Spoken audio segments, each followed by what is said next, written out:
Yo les trashers. Les expériences de chimie au lycée, c'est pas toujours le méga fun. Je te mélange de produits, ça fait du bleu, wouhou! Heureusement internet est le plus cool des profs et je vous propose de découvrir ensemble les 8 réactions chimiques les plus impressionnantes et folles jamais faites par la science. Yo les trashers!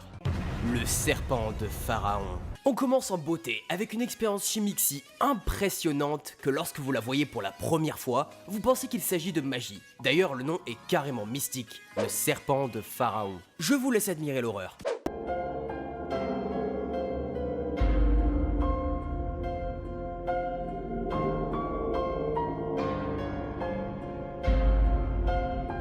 Ce truc viendrait pas du Japon? Non, parce que bon, là-bas, ils aiment bien tout ce qui est tentacules et... Non mais attends, laisse-moi finir ma blague, mais arrête!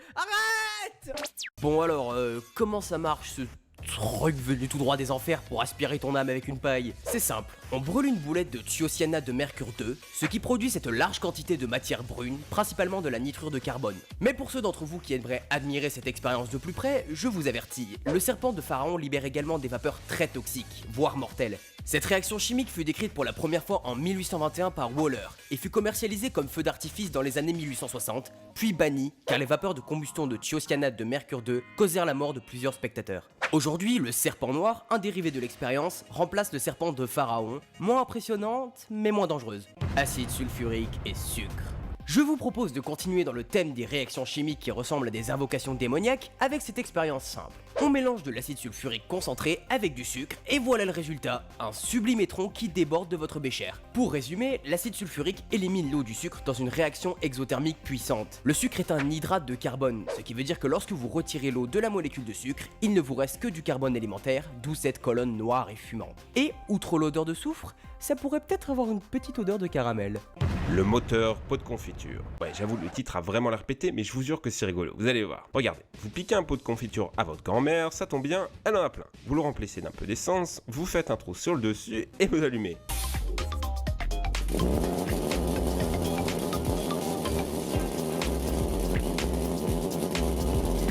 Et voilà, votre susdite grand-mère va débarquer dans le vestibule en pensant que vous y avez garé votre moto. En fait, ça fonctionne globalement de la même manière qu'un moteur, mais en moins contrôlé. Il s'agit en fait d'une succession de suppression-dépression. Le gaz combustible prend la place et chasse l'air à l'extérieur. Ensuite, quand il n'y a plus d'oxygène, la combustion diminue et le gaz refroidit. Cela engendre un appel d'air et c'est reparti. D'ailleurs, je vais repasser mon permis confiture pour la 3e fois cette année. On croise les doigts. Le dentifrice d'éléphant. Bon, il semblerait que ce soit la journée des titres nuls à chier, alors je vais vous montrer ce qu'on appelle le dentifrice d'éléphant. 2, 1, 4. There we go.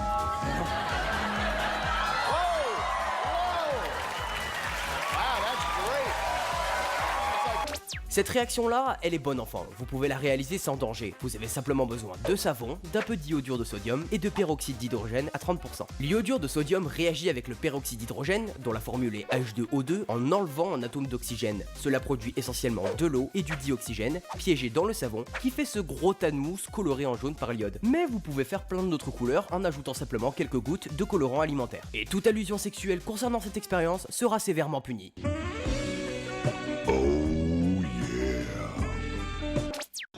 L'expérience du nounours en gélatine. Bon allez, ça suffit les conneries maintenant, moi je me casse, bordel, y'en a marre, non mais suffit, putain de merde. Ouais, ces nounours en gélatine qui sont trop bons. On les fourre avec un peu de chlorate de potassium, Clédio n'y pense même pas, et boum. Ça c'est votre enfance. Pour résumer, la décomposition thermique du chlorate de potassium produit du chlorure de potassium et un excès d'oxygène, qui est suffisant pour enflammer le succulent bonbon. On a donc une combustion très rapide qui nous prouve qu'on peut transformer un truc très doux et innocent en un truc badass.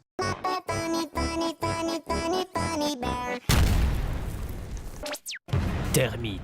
Si tu viens de penser que l'on parlait de l'insecte, je te conseille de rester sur cette vidéo. Non, le termite, et non pas la termite, est un mélange d'aluminium métallique et d'oxyde, généralement de l'oxyde de fer, et sa réaction d'oxydoréduction est capable de produire une quantité de chaleur phénoménale, ainsi que du fer en fusion. Le tout avoisine les 2200 degrés Celsius et je vous laisse admirer le résultat pour le moins incroyable.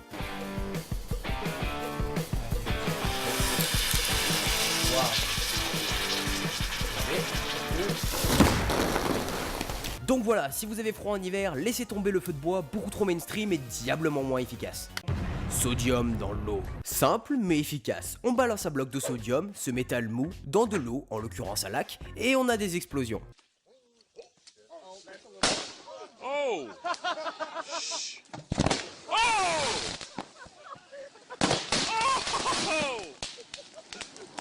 Ce métal suffisamment léger flotte sur l'eau et la décompose, libérant ainsi du dihydrogène et formant de la soude. La chaleur dégagée par la réaction exothermique de décomposition de l'eau suffit à faire détonner ce dihydrogène. Par contre, pour que cela fonctionne, il faut que le bloc de sodium soit suffisamment imposant, car celui-ci fond tant l'énergie libérée est colossale. Faut juste penser aux poissons qui doivent avoir l'impression de revivre le Blitz de 1940.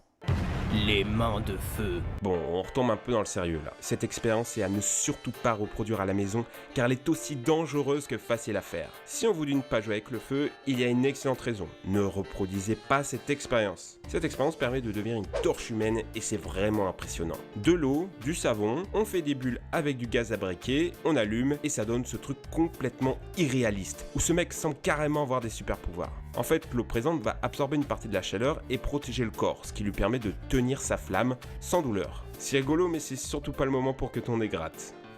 Voilà les amis, c'était passionnant, c'est juste incroyable jusqu'où va la science. N'hésitez pas à me dire dans les commentaires quelle est la réaction la plus impressionnante selon vous, à apporter des précisions si c'est nécessaire. Il y aura plein d'autres vidéos de science.